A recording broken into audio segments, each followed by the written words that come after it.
Hi. ഗിഫ്റ്റൊക്കെ കൊടുക്കാനോ അല്ലെങ്കിൽ കോയിൻസൊക്കെ store ചെയ്യാനോ പറ്റിയ ക്യൂട്ട് ആയിട്ടുള്ള ഒരു കോയിൻ പൗച്ച് ഉണ്ടാക്കുന്ന വീഡിയോ ആണ്. അപ്പോൾ ഇതുണ്ടാക്കാനായിട്ട് ഞാനൊരു സാറ്റിൻ്റെ പ്ലെയിൻ ഫാബ്രിക്കാണ് എടുത്തിട്ടുള്ളത്. അപ്പോൾ ഇത് ഭയങ്കര പ്ലെയിൻ ആയതുകൊണ്ട് ഞാനൊരു ക്യൂട്ട് പെൻകിനെ വരച്ചു കൊടുക്കാമെന്ന് വിചാരിച്ചു.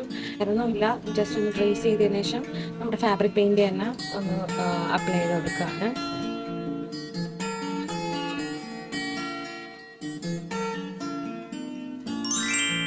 അതിനുശേഷം ഇതിൻ്റെ മറു സൈഡിൽ നമ്മൾ രണ്ട് സൈഡും ഒന്നൊരു സ്റ്റിച്ച് ഇട്ട് കൊടുക്കുക. അതുപോലെ തന്നെ മുകളിൽ നമ്മൾ ഡബിൾ ഫോൾഡ് ചെയ്തിട്ട് ഒരു സ്റ്റിച്ച് കൊടുക്കുക. സ്റ്റിച്ച് തന്നെ ചെയ്യണമെന്നില്ല, നമുക്ക് ഗം വെച്ചിട്ടായാലും ഒട്ടിക്കാമെന്നുള്ളതേ ഉള്ളൂ. അപ്പോൾ ശ്രദ്ധിക്കേണ്ട കാര്യം, അവിടെ ഒരു ഓപ്പണിംഗ് ഉണ്ടായിരിക്കണം, അതുവഴിയാണ് നമുക്ക് ത്രെഡ് കെട്ടേണ്ടത്. എന്നിട്ട് ആ ഓപ്പണിംഗ് വിട്ടതിന് ശേഷം ബാക്കി രണ്ട് സൈഡും ജോയിൻ ചെയ്യിപ്പിച്ചെടുക്കുക. ഇപ്പോൾ പൗച്ചിൻ്റെ കവർ റെഡി ആയിട്ടുണ്ട്. ഇനി അതിനകത്ത് ഇടാനുള്ള ത്രെഡ് എങ്ങനെയാണെന്ന് നോക്കാം.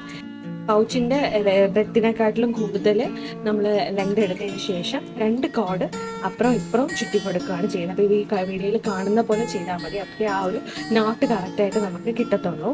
അതിനുശേഷം ഈ രണ്ട് ത്രെഡിനെ കൂട്ടിപ്പിടിച്ച് ഒരു നോട്ടും കൂടി ഇട്ട് എടുത്താൽ പൗച്ച് റെഡി ആയിട്ടുണ്ട്. ചെറിയ ചെറിയ ഗിഫ്റ്റൊക്കെ കൊടുക്കാനും മുട്ടായിയൊക്കെ കൊടുക്കാനൊക്കെ ആയിട്ട് ഭയങ്കര ക്യൂട്ടായിരിക്കും. ഇതുപോലെ ക്യൂട്ട് ഫിഗേഴ്സൊക്കെ ഉണ്ടെങ്കിൽ എല്ലാവർക്കും അത് ഇഷ്ടമാവും.